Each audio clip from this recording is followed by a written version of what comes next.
बिस्मिल्लाहिर्रहमानिर्रहीम। Welcome back to my channel mathematics tips. Dear student, आज जो हम लेक्चर डिस्कस करने जा रहे हैं कि पेपर को हमने हल कैसे करना है, सोल्यूशन ऑफ पेपर। एक बच्चा जो है वो एग्ज़ाम के अंदर बैठा हुआ है, उसने पेपर को किस स्टाइल से हल करना है, वो जल्दी से जल्दी हल भी हो जाए और वो कॉन्फिडेंस भी बरकरार रहे उसका। ये बातें आज हम इस लेक्चर में डिस्कस करेंगे। तो सबसे पहला पॉइंट जो है मेरे पास है शीट मैनेजमेंट। शीट मैनेजमेंट जो है, ये पहला पॉइंट जो मेरा है, ये बहुत अहम चीज़ है कि शीट को हमने मैनेज कैसे करना है। ये देखें, फॉर एग्जांपल ये मेरे पास शीट है,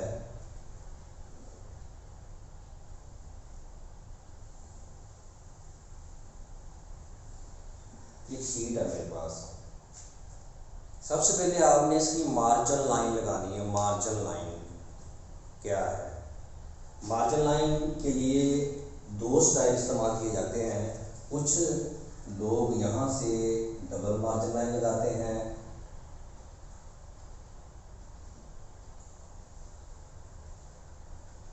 इस तरह लगा लेते हैं। और एक स्टाइल ये चलता है कि कुछ स्टूडेंट मार्जिन लाइन जो है वो वन साइड लगाते हैं, इस तरह। दोनों ही स्टाइल अच्छे हैं। आपने देखना है कि किस तरीक़ाकार से हमें ज़्यादा अच्छे मार्क्स मिल जा सकते हैं, हमारी शीट जो है वो खूबसूरत लग सकती है, वो हमने तरीका अपनाना है। अगर आप ये स्टाइल अपनाते हैं, ये स्टाइल अपनाते हैं, दोनों ही ठीक है। तो इसमें मैं आपको ये प्रेफर करता हूँ कि अगर आप ये डबल लाइन लगाते हैं तो इसमें आप चंद सेकंड ज़्यादा लगेंगे, लेकिन ये शीट की खूबसूरती बन जाएगी। और इसके लिए आपने जो ब्लू मार्कर है वो यूज़ करना है।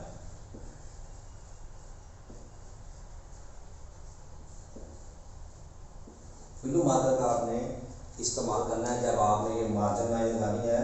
देखें, अगर मैं यहाँ पे इस रेड को हटा के ब्लू लाइन लगाता हूँ तो देखें ये इसमें कंट्रास्ट बन जाता है और हमारी शीट जो है वो खूबसूरत बन जाती है। पहली बात तो ये है कि आपने शीट के ऊपर मार्जिन लाइन लगानी है। एक ही वक्त मरतबा लगा लें, जो बोर्ड आपको शीट देता है उसको एक बार ही उसके ऊपर मार्जिन लाइन लगा लें। लगाने के बाद वो काम ख़त्म, फिर आप आराम से अपना पेपर सॉल्व कर सकते हैं। बजाय इसके कि आप बार बार शीट को चेंज करें और पेज को टर्न आउट करें, उसके बाद उसकी फिर आप मार्जिन लाइन लगाएं। एक ही मरतबा जो 1-2 मिनट लगते हैं उसके मार्जिन लाइन लगा के इस काम को, इस प्रोसेस को ख़त्म किया जाए। पहली बात ये है। दूसरी बात ये है कि आपने इसके ऊपर जो नाम, रोल नंबर वगैरह है वो एग्जैक्टली सबसे पहले टॉप ऑफ द पॉइंट आपने ये लिखना है। नाम, रोल नंबर जो कुछ भी है उसको आपने यहाँ पे एडजस्टमेंट्स निकाल लेनी। यहाँ पे जो भी बोर्ड ने ऑप्शंस दी होंगी वो सबसे पहले आपने लिखी, क्योंकि अगर आप रोल नंबर ही नहीं लिखते हैं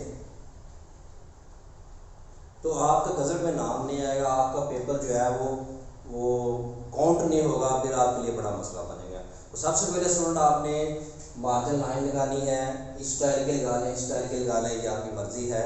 तो उसके बाद आपने रोल नंबर वगैरह जो सेट करके लिखना, फिर पेपर स्टार्ट करना है। और इस तरीक़ाकार के लिए आपने मिनिमम टाइम जो है वो यूज़ करना है। फिर उसके बाद जब आपको शीट पे क्वेश्चन पेपर मिलेगा तो क्वेश्चन पेपर को मैनेज कैसे करना है, इसके बाद जो अगला स्टेप आ जाता है। एक क्वेश्चन पेपर जो होता है बोर्ड पैटर्न का जो दिया जाता है, उसमें 3 पार्ट होते हैं, MCQ टाइप, शॉर्ट क्वेश्चन और लॉन्ग क्वेश्चन। सबसे पहला जो है वो MCQ टाइप है।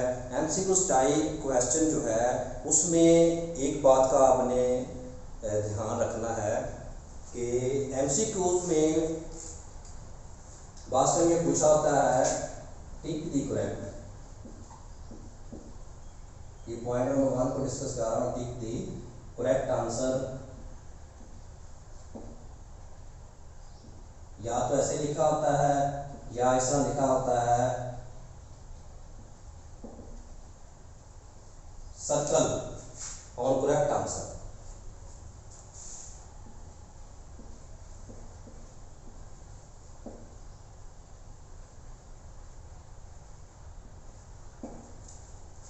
या एन सर्कल भी कहीं जिक्र किया होता है, सर्कल लगाएं इसको।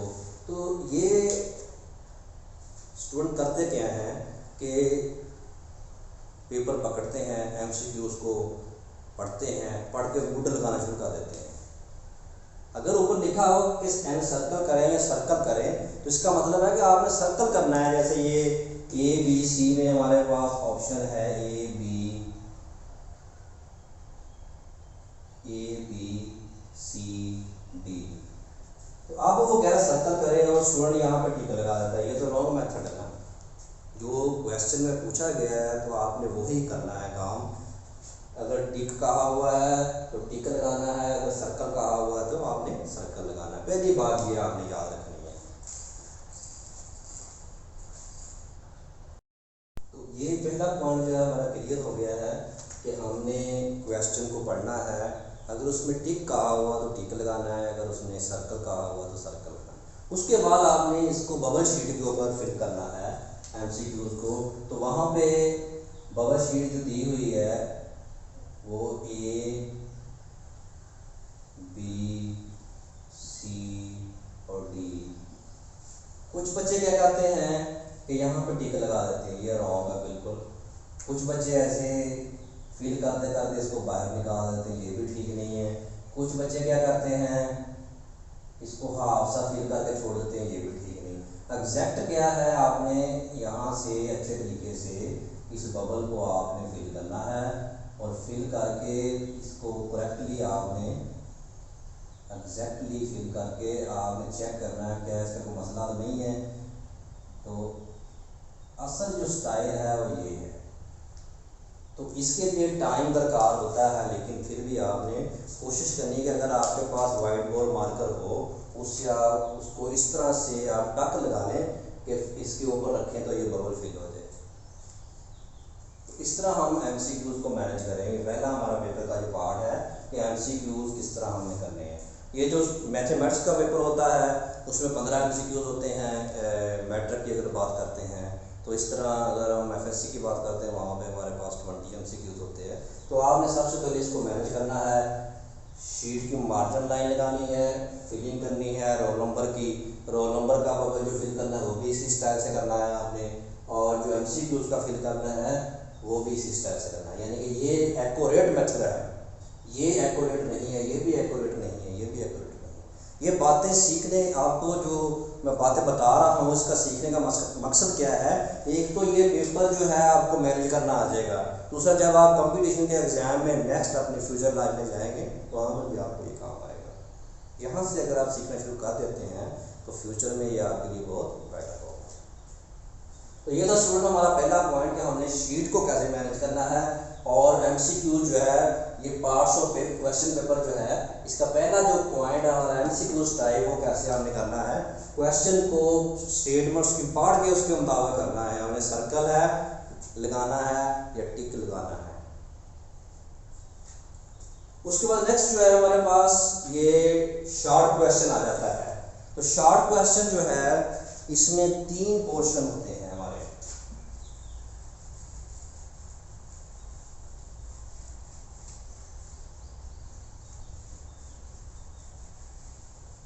शॉर्ट क्वेश्चन जो है इसको अगर हम चेक करें तो ये शॉर्ट क्वेश्चन का जो पोर्शन है इसके अंदर जो है वो 3 पोर्शन होते हैं, 3 पोर्शन होते हैं।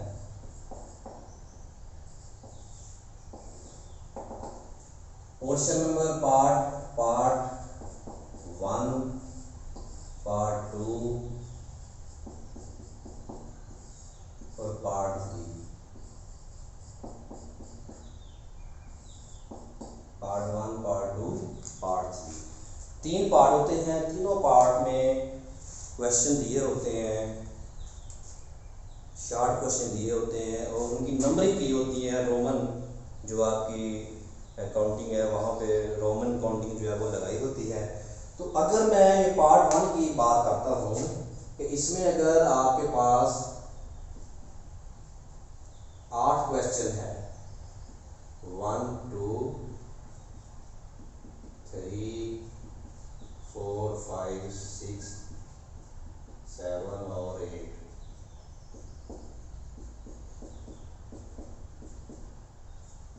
3 मैं सपोज कर लेता हूँ कि पार्ट नंबर 1 के अंदर हमारे पास 8 पार्ट हैं, 8 क्वेश्चन है, 8 शॉर्ट क्वेश्चन है, इसमें से हमें 6 चूज करने हैं। तो सम स्टूडेंट क्या करते हैं, तो बहुत बड़ी मिस्टेक है यहाँ पे जो मैं डिस्कस करने लगा हूँ, वो ये करते हैं कि क्वेश्चन नंबर जो आपका पार्ट नंबर 1 है उसमें वो क्वेश्चन चूज करते हैं, मतलब ये पार्ट नंबर 1 जो है ये क्वेश्चन नंबर 2 आपका आ गया, क्वेश्चन नंबर 2 का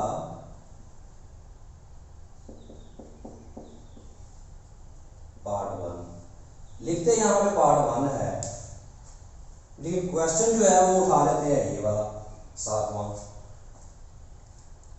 कहने का मकसद ये है कि उसको 7वां क्वेश्चन अच्छा आ रहा होता है, लेकिन वो लिखता है फर्स्ट टाइम, पहले टाइम में लिखता है, पहले नंबर पे लिखता है, तो उसको नंबर पहला दे देता है। ये बहुत रॉन्ग है, ये बिल्कुल रॉन्ग है, इस तरह हम नहीं कर सकते। तो आपने क्वेश्चन नंबर 2 पार्ट 1 का क्वेश्चन नंबर 7 उठाया है, वो आपको अच्छा आता है, तो 7 क्वेश्चन करते हैं, उसको फर्स्टली आप चूज करते हैं कि ये स्टूडेंट की ऑप्शन होती है कि मुझे ये अच्छा आ रहा है, मैं इसको पहले कर लूँ, वो पहले लिखता है, यहाँ पे नंबर 1 कर देता है। क्वेश्चन 7वां है और लिख वो नंबर 1 रहा है, ये रॉन्ग है, बिल्कुल आपने ऐसे नहीं करना। जो क्वेश्चन आप चूज करना चाह रहे हैं, मतलब आपने 7वां क्वेश्चन चूज किया है, तो क्वेश्चन नंबर 1 का पार्ट नंबर जो है आपने 7 चूज किया है, तो पार्ट 7 लिख दें, या सिंपली आप 7 लिख दें, ऐसे लिख दें। जो आपने क्वेश्चन सबसे पहले करना है उसी का नंबर देना है, क्वेश्चन भी लिखना है, उस क्वेश्चन का पार्ट जो वो भी लिखना है, ताकि जब बोर्ड की मार्किंग के लिए वो पेपर जाता है तो वहाँ पर फिर जो मार्कर होते हैं वो चेक करने वाले होते हैं, उनको परेशानी होती है, तो वो फिर इस तरह आपका बस समटाइम क्वेश्चन रॉन्ग हो जाता है, वो क्रॉस भी लगा देते हैं। तो इसमें लिखा तो नंबर 1 है, क्वेश्चन नंबर 8 किया हुआ है, वो गलत कर देते हैं। इसमें कुछ टीचर तो उसको ढूंढ के मेहनत करके नंबर दे देते हैं, लेकिन कुछ टीचर्स को गलत कर देते हैं। ये पहली बात है आपकी कि जो आपने क्वेश्चन का पार्ट सबसे अच्छा आता है वो करना है और उसी का नंबर देना है। मसलन अगर आप पहले 7वां करना चाह रहे हैं 7वां नंबर दें, पहले 8वां करना चाह रहे हैं 8वां नंबर दें। एक बात तो ये है कि आपने पार्ट नंबर 1 को देखना है, क्वेश्चन को देखना है, क्वेश्चन पेपर को पढ़ना है, पहले देखना है कि आपको सबसे अच्छे क्वेश्चन कौन से आ रहे हैं जो एग्जैक्टली जिसको आप कर सकते हैं, पहले आपने वो चूज़ करने हैं, और चूज़ करने के बाद जो क्वेश्चन करना है उसका आपने नंबर देना है। ये 2 बातें याद रखें। इस तरह पार्ट 2 के साथ बिहेव करना है, इस तरह पार्ट 3 के साथ। तो एमसीक्यू जो शॉर्ट क्वेश्चन जो है इसके 3 पोर्शन होते हैं, आपने इन 3 पोर्शन को इस तरह मैनेज करना है और मार्कर का इस्तेमाल करें, मार्कर से क्वेश्चन लिखें। जैसे ये मैं देता हूँ आपको क्वेश्चन जो है नंबर क्वेश्चन नंबर 2 है, इसका पार्ट जो है वो 6 है। इस तरह मार्कर से इसकी हेडिंग देंगे, फिर इधर आंसर की जो है वो भी हेडिंग देंगे, आंसर की हेडिंग देके यहाँ पे अपना क्वेश्चन जो है वो लिखना शुरू कर दें जैसे भी है। तो मैथमेटिक्स के लिए ये स्पेशल मैं आपको बात बताता हूँ कि वहाँ पे बड़ा बड़ा खुला करके लिखेंगे तो आप जो है आपकी राइटिंग भी अच्छी लगेगी और चेक करने वाले कोई परेशानी नहीं होगी। और जितनी बोर्ड ने आपको शीट्स रिकमेंड की हुई हैं उसके ऊपर आपने उसको कंप्लीट करने की कोशिश करना है।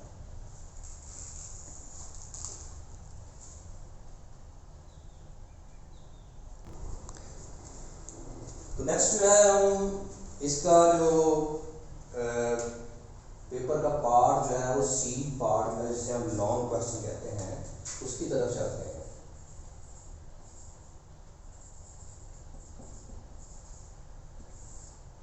सबसे पहले आपने इसको रीड करना है इस तरीके से कि उसमें कितने क्वेश्चन हमने करने हैं, कितने हमें दिए हुए, कितने अटैम्प्ट करने हैं, वो देखना है आपने, उस बात को गौर से देखना है। फिर आपने देखना है कौन कौन से क्वेश्चन आपको अच्छे आ रहे हैं वो आपने देखना। फिर जो सबसे अहम बात है कि जैसे कि क्वेश्चन नंबर अगर आपको लॉन्ग क्वेश्चन में क्वेश्चन नंबर 1 जो है उसके 2 पार्ट होंगे ए और बी। इस तरह क्वेश्चन नंबर 2 जो है उसमें भी 2 पार्ट होंगे ए और बी। क्वेश्चन नंबर 3 जो है इसमें भी 2 पार्ट होंगे ए और बी, जो आपने चूज करने हैं। अब 3 क्वेश्चन तो वो हो गए जो आपको अच्छी तरीके से आ रहे हैं, वो आपने यहाँ से देखना है। अगर तो तरतीब से आपको आते हैं तो बिल्कुल ठीक है, उसमें आप आसानी से मैनेज कर सकते हैं। क्वेश्चन नंबर 1 उठाएं, उसका ए पार्ट ऐसे लिखना है, क्वेश्चन नंबर 1 पार्ट ए, फिर क्वेश्चन नंबर 1 पार्ट बी। तो इस तरह आपने देके इसको सॉल्व करना शुरू कर देना, इसकी हेडिंग देके इसको सॉल्व करना शुरू कर देना। एक बात तो ये है। दूसरी बात ये है, क्वेश्चन नंबर 2 भी ऐसे मैनेज करना, 3 भी ऐसे मैनेज करना है। ये बड़ी अच्छी बात है, अगर आपको तरतीब से क्वेश्चन आ रहे हैं उसको करके अपने पेपर को क्लोज करें। दूसरा पॉइंट जो है कि सम स्टूडेंट ऐसे होते हैं जिनको तरतीब नहीं आ रही होती, वो क्वेश्चन नंबर 1 का पार्ट ए आ रहा होता है, 2 का पार्ट बी आता है, 3 का पार्ट बी आता है, और 4 का पार्ट ए आता है, और 5 का पार्ट जो है वो ए आता है। तो अगर इसमें से मतलब 5 क्वेश्चन है, इसमें से 3 क्वेश्चन करने हैं, तो इसमें कुछ स्टूडेंट क्या करते हैं, ए इसमें से उठा लिया, बी इसमें से ले लिया, एक सवाल हो गया, फिर बी इसमें से ले लिया, एक इसमें से ले लिया, इस तरह लेके वो कहते हैं कि 1 2 3 4 5 मैंने क्वेश्चन कर दिए। तो क्वेश्चन नंबर अगर हमारे पास 6 है, उसका भी ए और बी पार्ट है, तो यहाँ से ये लिया, इस तरह 6 पार्ट करते हैं, और वो कहते हैं कि क्वेश्चन नंबर हमने 1 2 3 4 5 6 में से 6 पार्ट लिए, हमारे 3 सवाल हो गए हैं, मुकम्मल हो गए हैं। तो स्टूडेंट ये इस तरह जो है ये तरीकाकार बिल्कुल गलत है। इस तरह ये बोर्ड में जो आपके नंबर है वो काउंट नहीं होते, और नंबर काउंट कितने होने हैं, सिर्फ आपके पहले 3 पार्ट के नंबर काउंट होने हैं, अगले 3 पार्ट उन्होंने एक्सक्लूड कर देने। तो ये बात याद रखें, अगर आपने क्वेश्चन अटैम्प्ट करना है, मतलब क्वेश्चन नंबर 1 अटैम्प्ट करना है, जब तक इसके दोनों पार्ट सॉल्व नहीं हो जाते तब तक ये क्वेश्चन कंप्लीट नहीं होगा। तो अगर आप अलग अलग से करते हैं तो वो आपका तरीकाकार गलत है, उसमें आपको नंबर नहीं मिलेंगे। तो ये लॉन्ग क्वेश्चन जो है इसके अंदर सबसे अहम बात है जो मैंने आपको बताई है। पहली बात ये बताई कि अगर तो क्लियर आपको आते हैं, फर्स्ट 3 क्वेश्चन वो करते हैं उसको, अगर नहीं आते हैं तो आपने देखना है कि आपको सबसे ज़्यादा पार्ट इसमें आते हैं। अगर आप ये कहते हैं कि ये मुझे क्लियर भी आता है, ये भी आता है, मैं एक पार्ट यहाँ से चूज करता हूँ बी और एक पार्ट यहाँ से चूज करता हूँ ए, तो मेरा ये भी क्वेश्चन कम्बल हो जाएगा, ये भी गलत है। आपने अगर यहाँ से एक पार्ट लिया तो इसके मार्क्स इस्तेमाल होने हैं, काउंट होने हैं, इसके काउंट नहीं होने। ये तीसरी बात है। चौथी बात क्या है कि अगर आपने ये 3 क्वेश्चन कर लिए हैं, ये 3 आपको क्लियर कट आते हैं, आपने 3 कर लिए हैं, आप समझते हैं कि मेरे पास टाइम है, मैं एक क्वेश्चन और कर सकता हूँ, तो आप इसको भी काउंट कर लें, इसको भी कर लें, सॉल्व कर लें।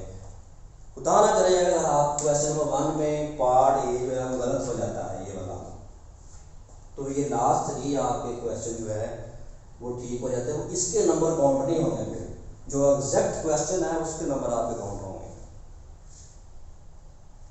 ये मैंने 4 बातें इसकी बताई हैं। एक क्लियर भी अगर आपको 3 आते हैं, अगले 2 3 नहीं आते वो छोड़ दें। दूसरी बात ये है कि आपने सेलेक्ट कैसे करने हैं। तीसरी बात ये बताइए कि अगर आपको 2 क्वेश्चन आते हैं, तीसरे के लिए आप 2 पार्ट सेलेक्ट करते हैं, तो एक पार्ट जो है वो एक पार्ट इधर से लेते हैं, एक पार्ट इधर से लेते हैं, और आप समझते हैं कि आपका क्वेश्चन मुकम्मल हो गया। ये गलत बात है। आपके जो नंबर की काउंटिंग है वो एक पार्ट की होनी, वो उन्होंने बाहर निकाल दिया, एक्सक्लूड कर देना उसको। तो लास्ट बात जो 4 पॉइंट मैंने आपको बताया है कि अगर आपको 3 क्वेश्चन एग्जैक्टली आते हैं, आपके पास टाइम बच जाता है, फिर आप उसको चौथे सवाल को भी कर लें अगर आपके पास टाइम है।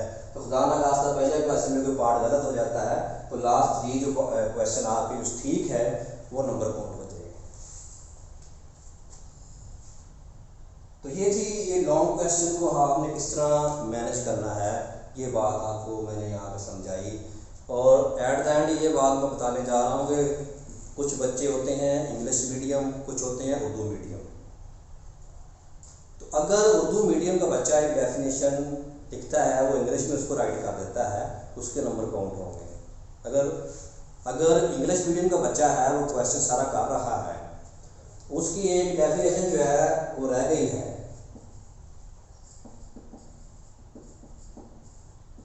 तो उसको अगर वो उर्दू टाइपिंग में राइट कर देता है तो वो गलत नहीं है, उसके मार्क्स उसको मिलेंगे। ये सबसे अहम बोर्ड का जो पॉइंट है, बोर्ड का पैटर्न है, तो ये चलता है और ये काउंटिंग होती है। तो आपके माइंड को मैं ये साफ कर रहा हूँ कि आपने, अगर आप इंग्लिश मीडियम में है, उसको उर्दू में भी राइट करना चाहें तो कर सकते हैं। आधा पेपर इंग्लिश में लिख दें, आधा उर्दू में लिख दें, इस तरह भी आप लिखना चाहते हैं, हर तरह से काउंटिंग होगी। क्योंकि जब पेपर आता है मैट्रिक का, तो उसमें उर्दू मीडियम भी लिखा होता है और इंग्लिश मीडियम भी लिखा होता है। इट्स मीन दैट कि आप दोनों ही स्टाइल अपना सकते हैं, या एक स्टाइल से चल सकते हैं, इंग्लिश में चल जाएँ या उर्दू में लिख दें उसको, या इंग्लिश उर्दू को मिक्स करके भी लिख दें, तो वो गलत नहीं है, उसके भी आपको मार्क्स मिलेंगे। तो इस तरह आपने अपने पेपर को मैनेज करना है। शीट मैनेजमेंट है, पार्ट्स ऑफ क्वेश्चन पेपर जो है ये मैंने बताया आपको, और आपने इन तमाम बातों का ख्याल रखना है, तो इंशाल्लाह आपका पेपर जो है बहुत अच्छा होगा। ये जो जनरल सा मैंने लेक्चर दिया है, पेपर को सॉल्व कैसे करना है, इसको आपने गौर से देखना है, चेक करना है। अगर आपको अच्छा लगे, आपने दूसरे फ्रेंड्स को शेयर भी करना है। तो उम्मीद है आपको ये मेरी सारी बातें समझ आई होंगी, और पेपर में एग्जामिनेशन हॉल में जाने से पहले इस लेक्चर को जरूर देख रहा है आपने, ताकि आपके लिए आसानियाँ पैदा हो सकें। मिलते हैं नए लेक्चर के साथ। अस्सलाम वालेकुम, अल्लाह हाफ़िज़।